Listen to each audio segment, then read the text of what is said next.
வணக்கம், நான் உங்கள் ஜோதிடன் எஸ்வி வெற்றிமுகன் பேசுகிறேன். யாருக்கு ஜோதிடம் நன்றாக வரும் என்ற தலைப்பின் கீழ் ஆலோசிப்போம். ஜோதிடம் எனக்கு நன்றாக வருமா? ஜோதிடத்தை தொழிலாக கொண்டு நன்றாக சம்பாதிக்க இயலுமா போன்ற கேள்விகள் நம்முள் பலருக்கு உண்டு. லக்னத்திற்கு 5ஆம் இடம் கலைத்துறையை குறிக்கக்கூடியதுன்னு சென்ற பதிவிலே பார்த்தோம். ஜோதிடம் கலை சார்ந்த துறை என்பதால் 5ஆம் இடமே தலைமை பாவமாக விளங்குகின்றது.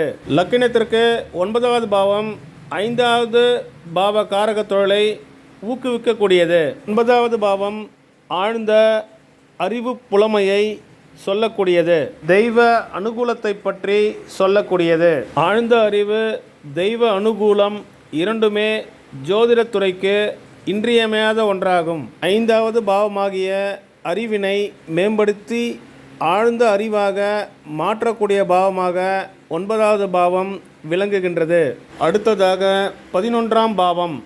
11ஆம் பாவம் லக்னத்திற்கு லாபங்களை தரக்கூடிய பாவமாக அமைகின்றது. ஜோதிடத்துறையை குறிக்கக்கூடிய 5வது பாவத்திற்கு இது 7வது பாவமாகிய வாடிக்கையாளரை குறிக்கும். அடுத்ததாக லக்ன பாவத்திற்கு 2வது பாவம். 2வது பாவமே ஒரு ஜோதிடருக்கு வாக்கு வன்மையை தரக்கூடியது. இந்த 2வது பாவம் ஜோதிடத்துறையை குறிக்கக்கூடிய 5வது பாவத்திற்கு 10ஆம் இடமாகிய புகழ் அங்கீகாரத்தை தரக்கூடியது. லக்னத்திற்கு 3வது பாவம் ஒரு ஜாதகத்தை ஆராய்ந்து சீர்தூக்கி பார்க்கக்கூடிய திறமையை குறிக்கக்கூடியது. லக்னத்திற்கு 2, 3, 5, 9, 11 ஆகிய பாவங்கள் உங்களை மிகச்சிறந்த ஜோதிடர் ஆக்குவதோடு பெரிய வருமானத்தையும் புகழையும் தரக்கூடியது.